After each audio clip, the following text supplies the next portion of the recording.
Well, good morning, everyone. Now, do you watch Jeopardy? Right, it's one of my favorite TV shows. My wife and I DVR it like every day. We watch it together as a family quite often. Now, for those who are not familiar, Jeopardy is a TV game show that features a trivia quiz competition in which contestants are presented with clues in the form of answers. They have to give their responses in the form of questions. And just this past fall, the longtime host of Jeopardy, Alex Trebek, passed away. And rather than naming an immediate successor, they have chosen to use a series of guest hosts to fill in. They started with Ken Jennings, the contestant turned host, right? His claim to fame is he had a record 74 game winning streak on Jeopardy back in 2004. Then they follow with Mike Richards, the executive producer of Jeopardy. And this week we have Katie Couric, the TV news personality. They're going to continue with these guest hosts kind of rotating through for a while, I guess. But no matter who the host or the guest host of Jeopardy is, they always seem smarter than the contestants. Now, don't get me wrong, the contestants of Jeopardy are like super smart, but sometimes they get the answers wrong. The contestant is never wrong. The host is never wrong, right? They have all of the answers. And in the gospel passage we just heard, one of the scribes asked Jesus a question. Which is the first among all the commandments? And this guy thinks he's the host of Jeopardy. I mean, he's acting like this is some sort of a quiz show, and he's going to decide whether Jesus is right or wrong. Of course, Jesus gives the greatest answer ever, right? You shall love the Lord your God with all your heart, with all your soul, with all your mind, with all your strength. You shall love your neighbor as yourself. These are the greatest commandments because everything else flows from them.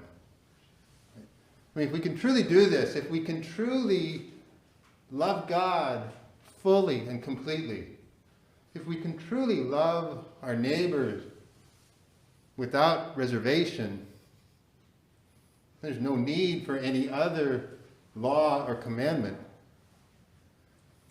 And as I was kind of reflecting and praying about this exchange, sort of amused by the hubris of this scribe, I started to wonder, well, what about me? Do I ever act that way with Jesus? Do I quiz Jesus, decide if he's right or wrong? If I'm honest with myself, I think the answer is yes. Sometimes I do. I think we all do. Now, in the gospel, the scribe affirms Jesus. But sometimes I tell Jesus he's wrong. Not with words so much, but my actions.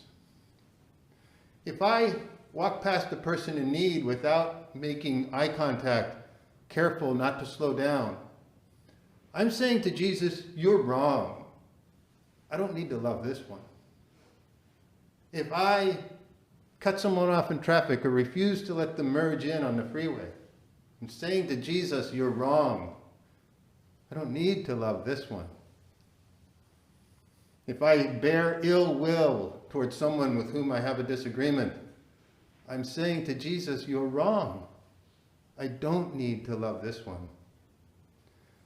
And I can go on with a long list of examples, but I think you get the point. Any time that I treat another person unlovingly, I'm acting like I'm the host of Jeopardy, and I'm saying, you're wrong. I don't need to do this. Sometimes, though, I affirm Jesus. Because it is easy to love the people we love, isn't it? My sons are here this morning. It's easy for me to love my sons.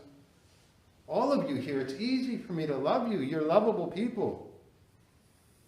And so, yes, today, this morning, I can act like the host of Jeopardy and say, yes, Jesus, you're right. I love these people. But Jesus is not sometimes wrong and sometimes right. Jesus is always right. So as Christians, we're called to always love. To love those who are lovable, and especially to love those who are not lovable. And so this morning, as we gather together to share this sacred meal, let's ask the Lord to help us to relinquish that volunteer role of Jeopardy host, and to be able to live those greatest commandments. Love of God, love of neighbor, especially when it's difficult to do.